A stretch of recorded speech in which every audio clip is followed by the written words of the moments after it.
Assalamualaikum warahmatullahi wabarakatuh. Pada video kali ini kita akan melanjutkan tanya jawab asesmen nasional bagian yang kedua bersama saya Johannes Saputra. Silakan like, share, dan subscribe.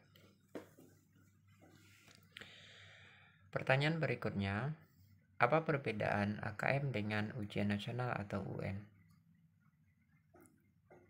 Nah, kalau kita lihat pada jenjang penilaian,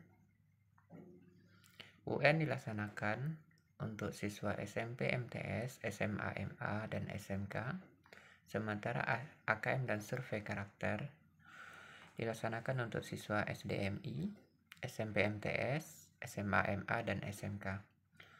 Untuk level murid, untuk UN dilaksanakan untuk tingkat akhir, yaitu kelas 6 untuk SD, kelas 9 untuk SMP atau MTS, kelas 12 untuk SMA, MA, atau SMK. Dari segi subjek murid, UN dilaksanakan untuk seluruh murid, sementara AKM dilaksanakan untuk seluruh sekolah dengan sampelnya beberapa murid. Kemudian dari segi tingkat jenis tes, untuk UN itu high stake, sementara AKM atau survei karakter nanti dengan low stake. Untuk model soal, untuk UN itu mencakup pilihan ganda dan isian singkat, sementara untuk AKM dan survei karakter terdiri atas soal pilihan ganda kompleks, menjodohkan, isian singkat, dan uraian. Perbedaan berikutnya, periode tes per murid.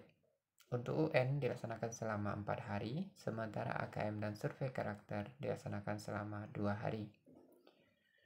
Untuk moda pelaksanaan, UN dilaksanakan semi-online, sementara AKM dilaksanakan full online, semi-online, dan offline.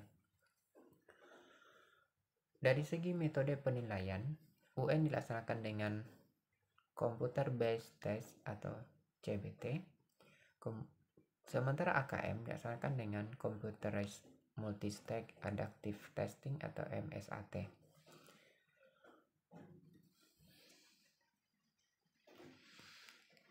Instrumen apa saja yang akan digunakan dalam asesmen nasional? Yang pertama, yaitu asesmen kompetensi minimum yang mengukur kemampuan literasi membaca dan literasi numerasi. Kemudian ada survei karakter yang mengukur sikap, nilai, keyakinan, dan kebiasaan yang mencerminkan karakter murid. Yang ketiga, pada asesmen nasional juga akan melakukan survei lingkungan belajar yang mengukur kualitas berbagai aspek input dan proses belajar mengajar di kelas maupun di tingkat sekolah. Pertanyaan berikutnya, apa yang dimaksud dengan minimum pada AKM? Nah, pengertian minimum untuk menunjukkan literasi membaca dan numerasi merupakan kompetensi yang setidak-tidaknya atau kompetensi yang minimal yang harus dimiliki untuk seseorang dapat berfungsi secara produktif dalam kehidupannya. Nah, konten yang diukur bersifat esensial serta berkelanjutan lintas kelas maupun jenjang. Tidak semua konten pada kurikulum yang diujikan. Jadi fokus kepada literasi dan numerasi. Apa perbedaan AKM dan survei karakter? AKM itu mengukur hasil belajar kognitif, yaitu pada bagian literasi membaca dan literasi numerasi. Sementara survei karakter itu mengukur hasil belajar emosional yang mengacu pada profil pelajar Pancasila, di mana pelajar Indonesia memiliki kompetensi global dan berperilaku sesuai dengan nilai-nilai Pancasila, yaitu beriman, bertakwa kepada Tuhan Yang Maha Esa dan berakhlak mulia, berkebinekaan global, bergotong royong, bernalar kritis, mandiri, dan kreatif. Pertanyaan berikutnya, apakah instrumen survei lingkungan sama untuk murid dan untuk guru? Jawabannya tidak. Meskipun survei lingkungan belajar menggali informasi mengenai kualitas proses pembelajaran dan iklim sekolah yang menunjang pembelajaran, namun pertanyaan akan disesuaikan dengan perspektif respondennya. Terdapat berbagai macam literasi, misalnya membaca, sains, digital, dan keuangan. Apakah AKM meliputi semua literasi tersebut? Jawabannya tidak. AKM tahun 2021 hanya mencakup literasi membaca dan literasi numerasi. Pertanyaan berikutnya adalah, apa sajakah komponen dari literasi membaca dan numerasi yang diukur di AKM? Asesmen literasi membaca dan numerasi pada AKM dapat kita tinjau dengan 3 komponen, yaitu konten, proses kognitif, serta konteks.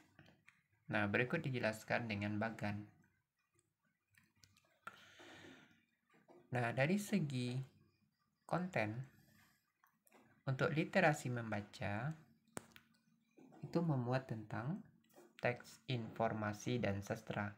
Sementara pada numerasi, berdasarkan konten, terdiri dari aljabar, bilangan, geometri, pengukuran, data, dan ketidakpastian. Kalau kita lihat dari proses kognitif, pada bagian literasi membaca, di sana ada menemukan, interpretasi, dan integrasi, evaluasi, dan refleksi informasi. Pada bagian numerasi, itu mencakup tentang pemahaman, penerapan, dan penalaran.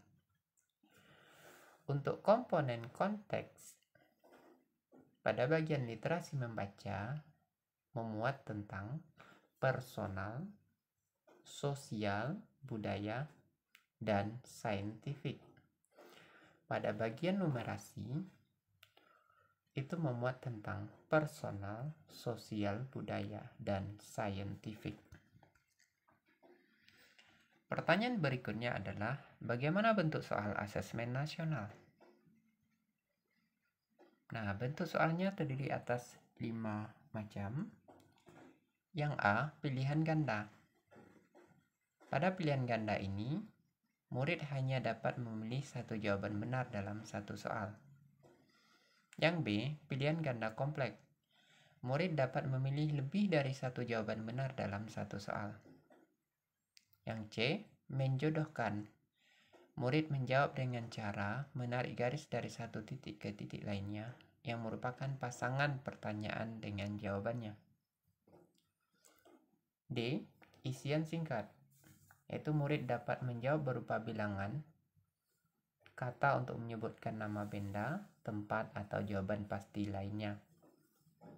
E, uraian, yaitu murid menjawab soal berupa kalimat-kalimat untuk menjelaskan jawabannya.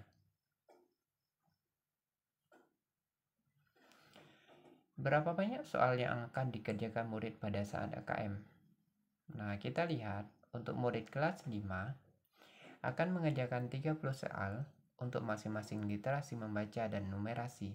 Jadi kalau di total untuk AKM, berarti murid kelas 5 SD akan mengerjakan 60 soal, yaitu bagian literasi dan numerasi.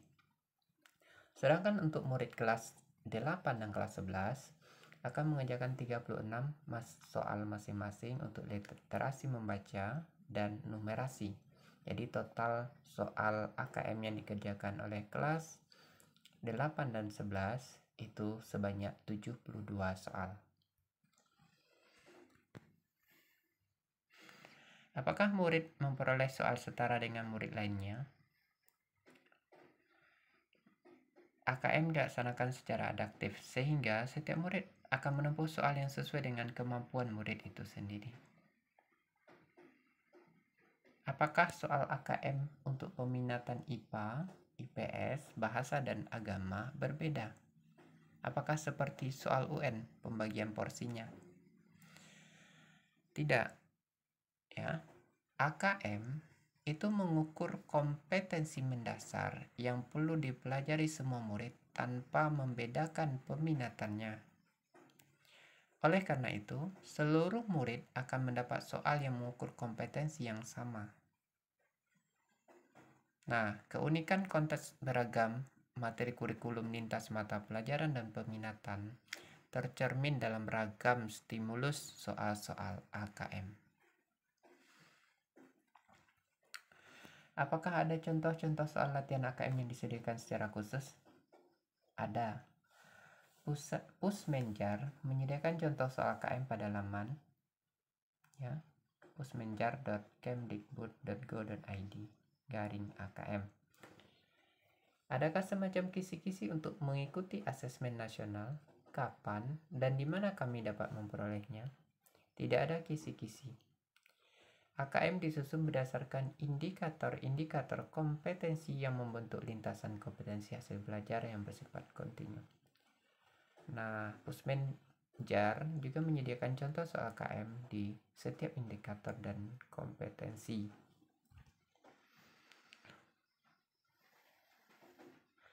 Pertanyaan berikutnya, apakah pemerintah sudah menyediakan sarana dan prasarana untuk mendukung terselenggaranya AKM? Sarana dan prasarana dapat disiapkan oleh sekolah, salah satunya melalui bantuan pemerintah. Cara lainnya adalah menumpang di sekolah terdekat atau meminjam komputer dari orang tua, instansi lain, atau pihak lainnya. Sekian video kali ini, semoga bermanfaat. Silahkan disimak video-video berikutnya. Assalamualaikum warahmatullahi wabarakatuh.